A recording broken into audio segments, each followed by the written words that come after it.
Hello बच्चों, let's see the question. When Hershey and Chase differentially take the DNA and proteins of bacteriophage and allow them to infect bacteria, what did the virus transfer to the bacteria?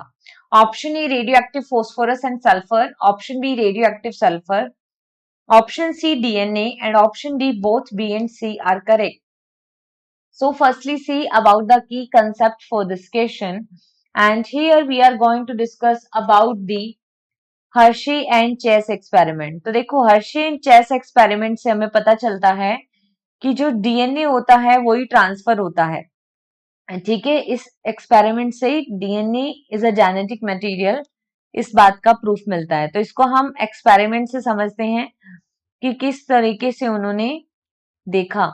तो देखो, हम यहाँ पे bacteria cell लेते हैं, bacteria की cell, और इस बैक्टीरिया की सेल को इन्फेक्ट करते हैं बैक्टीरियोफाज से।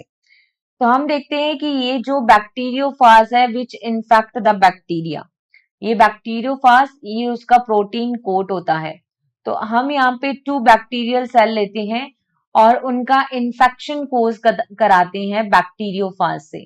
ठीक है, तो बैक्टीरियोफाज के पास जो जेनेटिक मटेरियल है, तो यहाँ पे हम देखते हैं डीएनए, डीएनए को हम लेबल्ड कर देते हैं।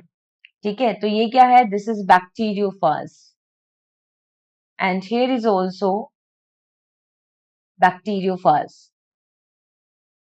अब हम देखते हैं कि ये इसका जेनेटिक मटेरियल है, this is the genetic material of bacteriophage virus. और यहाँ पे जो इसका प्रोटीन कोट है, एक बैक्टीरिया का प्रोटीन कोट है, उसको रेडियो एक्टिव कर देते हैं, रेडियो एक्टिव सल्फर यूज करते हैं प्रोटीन के लिए, रेडियो एक्टिव सल्फर। और सल्फर कौन सा लेते हैं, S35। और यहाँ पे जो डीएनए है मटेरियल, इसको लेबल कर देते हैं डीएनए, रेडियो एक्टिव डीएनए लेते हैं, रेडियो एक्टिव लेबल्ड। और ये कौन सा है, P32 phosphorus 32। and here we are going to take the bacterial cell, so this is the bacterial cell। देखते हैं पहले स्टेप में हम क्या करवाते हैं, इन्फेक्शन कोज कराते हैं। फर्स्ट स्टेप क्या होता है, इन्फेक्शन।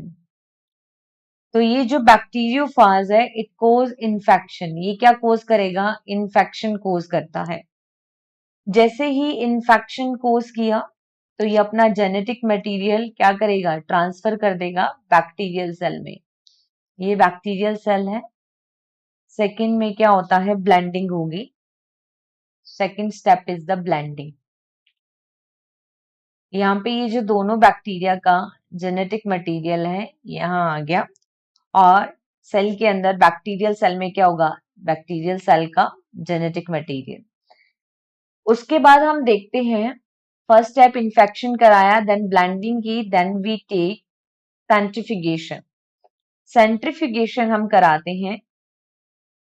तो सेंट्रीफ्यूगेशन के केस में क्या होगा, तो यहाँ पे बैक्टीरियोफाज तो क्या है, बाहर है, और उसका जेनेटिक मटेरियल कहाँ चला गया, इन द सेल। तो this is the bacteriophage. Now see, अब हम देखते हैं जैसे ही सेंट्रीफ्यूगेशन कराया, जिसमें हमने S32 लिया था, ये बैक्टीरियोफेज तो कहाँ है, बाहर। इसमें हमने प्रोटीन कोट को क्या किया था, सल्फर। ठीक है, S35 कहाँ था, यहाँ पे था, इसका प्रोटीन कोड था radio labelled.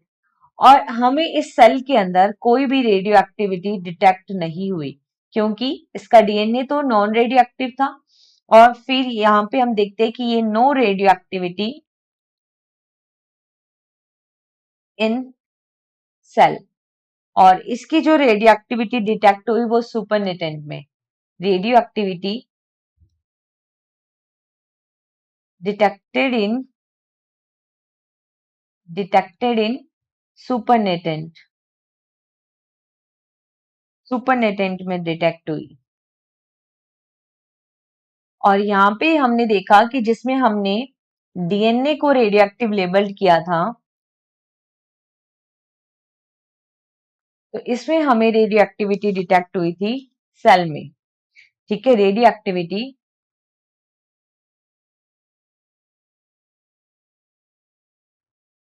Detected in cell, right.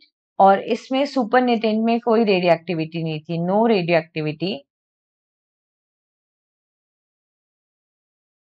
In supernatant. तो इस चीज से क्या प्रूफ मिला कि जो डीएनए है वो ट्रांसफर होता है बट प्रोटीन ट्रांसफर नहीं होता।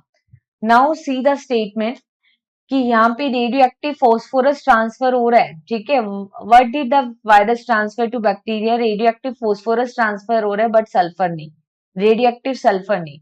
तो यहाँ पे डीएनए आएगा, बी एंड सी भी इनकरेक्ट हो जाएंगे। So here the finally correct answer is only option C. Hope you understood it well. Best of luck.